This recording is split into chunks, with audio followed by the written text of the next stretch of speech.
السلام علیکم ورحمۃ اللہ وبرکاتہ۔ میں امید کرتا ہوں کہ آپ سب خیر و عافیت سے ہوں گے۔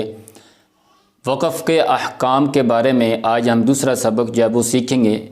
اگر آپ نے ہمارا پہلا سبق دیکھا ہے یا اس کو سمجھا ہے اور اس کو آپ نے اچھی طرح انڈرسٹینڈ کیا ہے تو انشاءاللہ اس سبق کی آپ کو بہت زیادہ اچھے طریقے سے سمجھ آئے گی۔ تو آج ہم یہ سیکھیں گے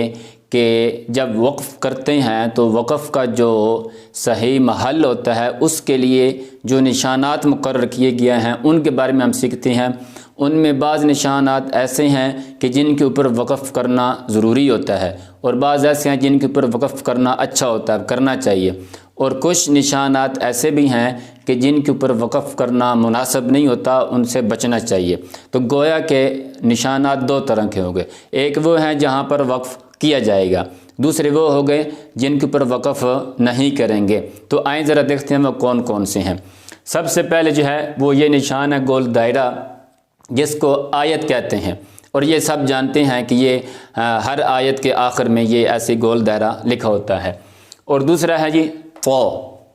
یہ بھی آیات کے دوران جو ہے یہ لکھا ہوتا ہے، کہیں نہ کہیں یہ تو بھی آ جاتا ہے۔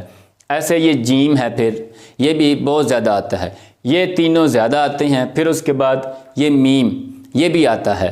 یہ چار نشان وہ ہیں جو قرآن پاک کے صفحوں کے اندر لکھے ہوتے ہیں اور یہ اکثر آتے ہیں، ہم جانتے ہیں کہ، اور یہ چار نشان بہت اہم ہیں، یہ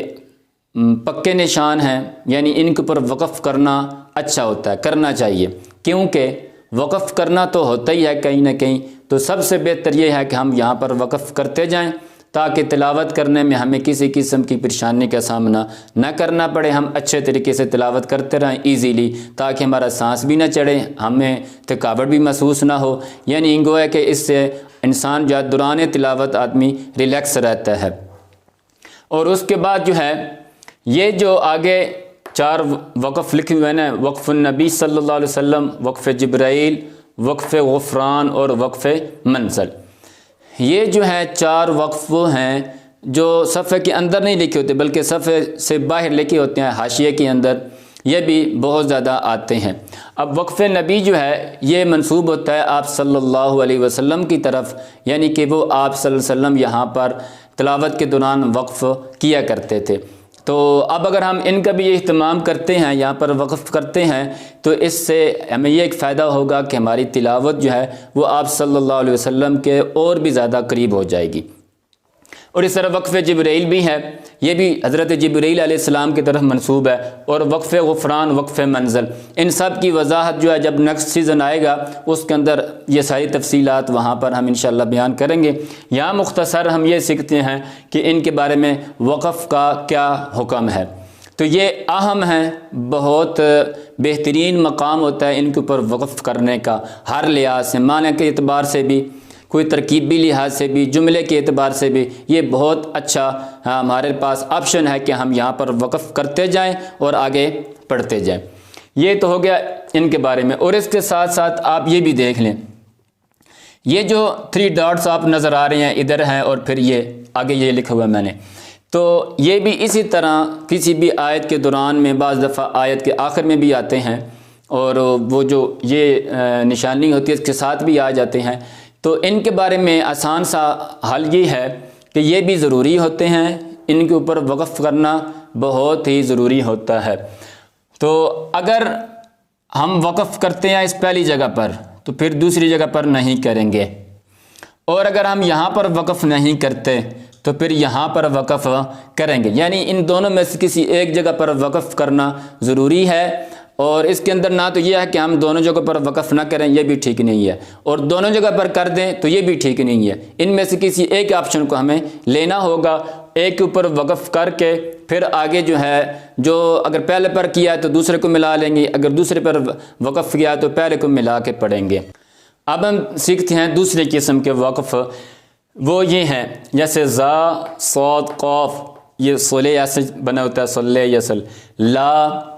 صل اور قف، یہ بھی نشانات آتے رہتے ہیں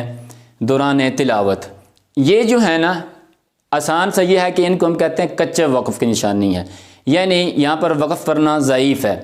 ٹھیک ہے، تو اس سے بہتر یہ ہے کہ آدمی یہاں پر وقف ان کے اوپر نہ کرے۔ اور ان میں سے جو خاص طور پر یہ جو لا ہے، اس کا مطلب یہ ہوتا ہے کہ یہاں پر تو بالکل وقف کرنا ہی نہیں ہے، یعنی اگر وقف ہم کرتے ہیں تو اب یہاں پر معنی کے اندر بہت زیادہ خرابی آ جاتی ہے، اس لیے اس کے اوپر وقف نہیں کرنا چاہیے، تو اس سے بچنا چاہیے۔ اب اگر بعض دفعہ ہم یہ دیکھتے ہیں کہ ایک جگہ پر 2-3 وقف اکٹھے آ جاتے ہیں، مثال کے طور پر جیسے یہ لا ہے، یہ اکثر ہم دیکھتے ہیں کہ یہ آیت کے اوپر بھی لکھا ہوتا ہے، اس طرح تو کے ساتھ بھی آ جاتا ہے اور جیم کے ساتھ بھی آ جاتا ہے۔ اس کے بارے میں آسان سا حل یہ ہے کہ اگر یہ اکیلا لکھا ہوا ہے، اس کے ساتھ اور کوئی نشانی نہیں ہے، پھر وہاں پر وقف کرنا کسی صورت میں بھی جائز نہیں، بالکل اس سے اجتناب کرنا چاہیے۔ اگر یہ کسی اس نشانی میں سے کسی ایک کے ساتھ آ جاتا ہے تو پھر ہم ان کا خیال کرتے ہوئے وہاں پر اگر وقف کر بھی لیں گے تو اس میں کوئی حرج نہیں ہے، بلکہ کرنا چاہیے، کیونکہ یہ پکے وقف ہیں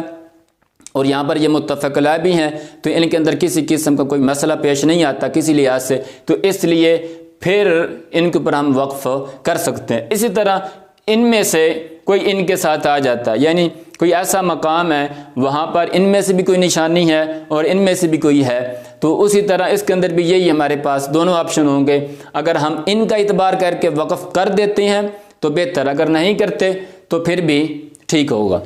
اب یہ بات تو ہم نے پڑھ لی، محل وقف آسان سا ہم نے سیکھا ہے کہ کہاں پر وقف کرنا ہے، یعنی ایک چیز ہماری کلیئر ہوگی یہ والی۔ اب باقی 2 رہ گئے، ان میں سے یہ جو نا ابتدا، یہ بھی ابھی ہم سیکھ لیتے ہیں کہ جب ہم نے وقف کر لیا اور صحیح محل کے اوپر وقف کیا، اب ابتدا کہاں سے کرنا ہے،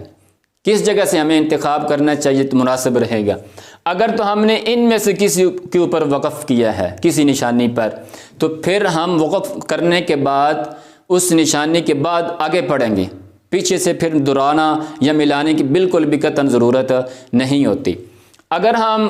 وقف کر بیٹھتے ہیں ان میں سے کسی ایک کے اوپر، کسی وجہ سے سانس پھول رہا تھا یا کھانسی آ گئی، اچانک جمائی آ گئی یا اس طرح کی کوئی چیز بن گئی، تو پھر اس میں یہ ہے کہ ہم پیچھے سے ملائیں گے۔ اب پھر دوبارہ جب پیچھے سے ملانا ہے تو کہاں سے پڑھیں گے؟